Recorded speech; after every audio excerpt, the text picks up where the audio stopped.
In the water-scarce systems of the North American Southwest, where communities and ecosystems are on the front lines of climate change and drought, natural infrastructure in dryland streams, or NIDs, are a low-cost, low-tech, nature-based solution that can help people mitigate and adapt to climate change, and have been used to promote multiple ecosystem services since time immemorial.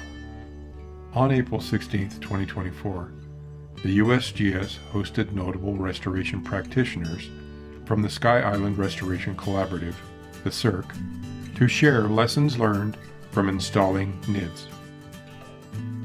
I'm really excited to be here. To me, it feels like it's Christmas morning. I think I've been waiting my whole life to hear this group of speakers talk together. The session is on the natural infrastructure in dryland streams, which we sometimes call NIDs. Our speakers today are some of the most well-known restorationists in the area, and I think the first time that they're all here together is very exciting, especially to have in the same room here. We're going to be talking about different types of structures. These are some of the examples of rock detention structures that people are putting in dryland streams.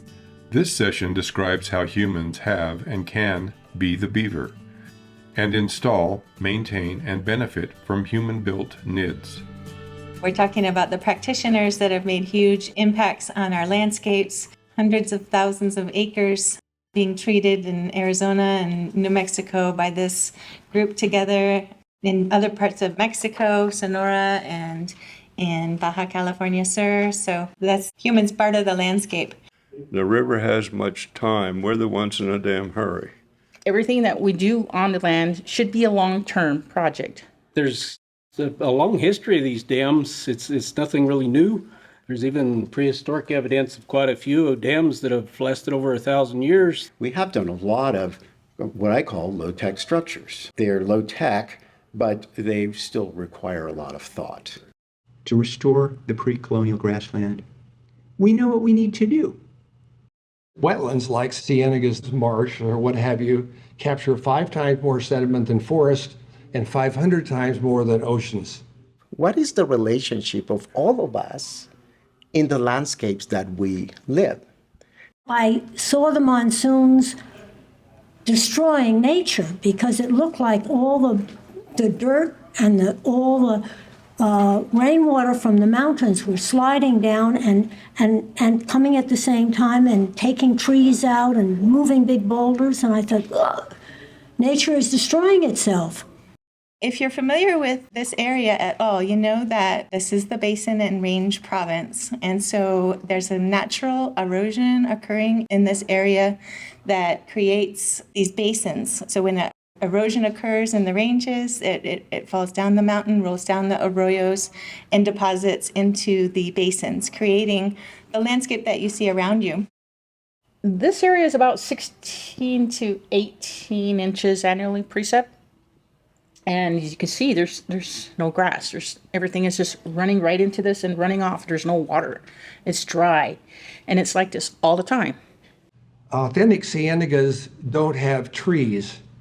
So this is an incised channel. This is an unhealthy cienega. It's a cienega that we're restoring. So this is a natural process of erosion, but humans have been involved that are impacting those natural processes. So there's drivers of change associated with climate, associated with humans. There's urbanization, groundwater pumping, agriculture, but that accelerates the erosion process, so it's unnaturally eroding and destroying a lot of the alluvial fans that are so important for aquifer storage. So it's very interesting to reflect on 400 years of ranching in this landscape. I'm calling it the modern range. We have vegetation type conversion to shrubland. There's precious little perennial grass. Huge changes to the drainage network. There is cattle grazing, which produces very little economic value and a huge amount of watershed destruction. I come from La Paz. We have the growth rate, one of the highest in all Mexico. We need water. The frequency for tropical storm is higher, the frequency, so the full hydrology is changing. There used to be, depending on which authority you ask, there were many hundreds, if not thousands, of cienagas in the Southwest before European arrival. So they're a special sort of water. And the second thing is this climate crisis is kind of a big deal. And I learned that there had been 16 sawmills in the Chiricahuas to give fuel for the copper mines. Grasses came in and they put cattle and sheep on those mountains. The cows, what they create is a little walk pathway. And it's compact soil. It rains, so water starts flowing in there. Suddenly you have something like that. All these cow trails and rills flow to places like that and then flow to the river. And then there's all of our roads, our thousands, tens of thousands of miles of roads. There was no place for the water to really go. There can be surface ponding and evaporation. We are on the San Carlos Apache Reservation, which is about 1.8 million acres of land. This was to address the soil erosions that were happening in the juniper tank pasture areas due to improper transportation infrastructure. Some of the concerns that the cattle association were facing was that due to vegetation loss, this kind of downgraded their livestock management efforts for economical growth for the reservation. We took on questions of road drainage and all the different kinds of impacts that not only create erosion, but determines where the water goes. Sometimes we don't talk about the human behavior on nature, because that behavior has a lot to do with restoration. Here's a drawing that I did that shows the water cycle in arid land. Recently, drought and monsoon, flooding events, fire, and also, of course, the human impacts and how a lot of that impacts the drivers of change can create these conditions for which water is running rapidly over the landscape, being lost to evaporation and culminating in downstream reservoirs that are also prone to evaporation. In the dry lands, where precipitation is less than potential evapotranspiration, don't be misled. When you see a body of water, you're looking at a hole in the system, and water leaks by going up. When you put rock detention structures in, you can reverse the degradation and start that snowball going the other way so that the water slows down behind the structures, can go infiltrate the soils, possibly get to our groundwater supply, but also create alluvial storage behind the structures. The hydrology, how much moisture, where's it running, what's the geomorphology, the sediments moving, and where are they deposited, and the ecology, what's the ecological response to that change in water and geomorphology. I like to always think of things in this form of Schum's model, this channel evolution model where things in size, then they get wider, and then they build their floodplain. We start way at the top of the mountain, and we use little rocks to put them together into making a little dam.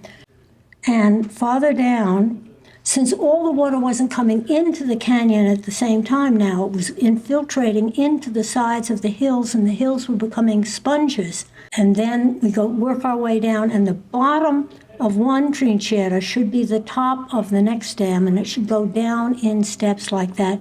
The top of this dam reaches the toe of that and so forth all the way down. We all want the same thing, to protect our watersheds, to restore them, to prevent and to try to minimize erosion. There's like 12 different types of grade control structures, and we use all of them. I'm just showing you that so you can see the progress that has resulted from the installation of these grade control structures. The rocks here again is kind of band-aids to the surface of the landscape. Let nature do the work. Let beavers do the work. The floodplain is 120 feet wide, and it's all occupied by wetland plants again, and we didn't plant them. They moved in on their own.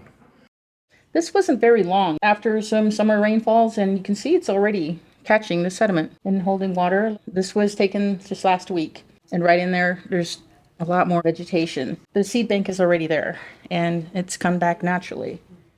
Well, I did some estimates of storage. At least 200 cubic yards of soil are held behind that, and it has been held for a long time. And it has a little bit of cutting beneath it, but then there's another dam right below that stops that head cut. So these initiatives of gabions and small dams are fantastic, but we need to replicate in more and more watersheds, more basins. The detention structures allow water to pass through the structure and go downstream. And we found that actually it creates more water downstream because it's pushing that water down into the banks, securing it from evaporation. The time scale of the river is totally different than the time scale of the human. How can we do more beavering in our systems? Diminish the speed of water, spread the water, and infiltrate that water. So we're creating that relationship of rancher and beaver. Gabions are water baskets filled with rocks. That collected enough silt behind it so that vegetation could come up. All those trees came up after we put this in, because the water was about, at this point, was about 8 feet underneath the ground because of all that sponge. By building one rock dams and what I call baffles to cause the river to meander and not downcut, that means we have to erode the bank. Terrible thing to do, except it makes the stream longer. If you erode the bank with a pattern and you get induced meandering. I've heard these check dams referred to as time release sediment capsules because they're going to fail. And so I'm wondering if there is any thought going into maintaining these things, because you're putting in a whole lot of infrastructure that's going to have to be replaced. That's a great question. I have studied structures that have been on the landscape without maintenance for over 1,000 years. So there is great longevity associated with structures when they're installed correctly. I have also seen structures get buried underground. The CCC put in 550,000 structures in the state of Arizona alone in the 30s and 40s, and they're still standing today. So although there is the potential for failure that is brought up a lot, there's also the potential for maintenance to negate that failure. The ones that have lasted are on the lower gradient. If you're familiar with CCC, the crux to the program was that I think they got like $30 a month, 25 went to the family and 5 to the individual, along those lines anyway. And while it operated, it made a lot of work and had thousands and thousands of workers out doing these types of kind of low tech, but taught life skills for 18 to 25-year-olds too. So. But failures can create harm to the site and the resources that you're trying to protect or conserve. And they do have some limitations. So if you're using natural materials, if they fail, they're going to still be natural materials in the stream. By installing these rock detention structures, you increase the moisture at the structures, the soil retention, the water detention, creates the potential for infiltration to our aquifers, creates alluvial storage and recharge to those alluvial aquifers that are being created, which creates that humid environment that can lend to different weather events. Like y'all, we built hundreds of them. And this is what the result was. After a decade, we turned a dry gulch into a permanent seep. I was able to co-author a book with Bill Zedike about facilitating a natural process through meandering. We put the wiggle back, the vegetation grew. This is restoration. We just started a project in the Gila Wilderness, rebuilding an incised channel that's wide enough to support vegetation. And then in 5 to 10 years, that vegetation will support beavers, and they will be reintroduced. And then those beavers can go ahead and finish the work and regrade those wetlands for us. plan for these high discharges, use the native vegetation, and keep up all the good work. So the holistic approach is think as a unit of the whole watershed that is part of a bigger sub-watershed of the Gila or the Colorado River, and act like a river. Nature, community, and health, they go together. And that's our vision, and it's going to take us 50 years to get there. We are in the way. I recommend going slower. I think it's useful to know some mistakes. I think in the future, we are going to have to think about 1,000-year events. So the only thing sure is that there will be change. And I think climate change is really serious. That's the most important wetlands, and we need to put them back, and that needs to be a high priority. And I'm excited that my daughter is taking on the reins, so we'll be around for a while. Apache Elders, with their guiding principles, protect the land, protect the water, that we are all part of the land, and everything that we do on the land should be a long-term project. That's going to have some long-term effect. Low input rock dams may fail, but they're really simple to maintain and replace, and without lots of cost, leading to a more comprehensive approach to implementing more rock check dams across boundaries, watersheds, and landscapes. So I'm begging you to think about what the river can do and give it time to do it. Help it get started and then get out of the way, stand back. And if you can tweak it a little bit, that's fine. But be patient. We just need to reverse the process so it stops getting worse and it starts getting better, and then give it time to do it. Please visit the landing page to see 20-minute presentations by each of these experienced practitioners. Learn more about the Sky Island Restoration Collaborative and the USGS Arid Land Water Harvesting Study.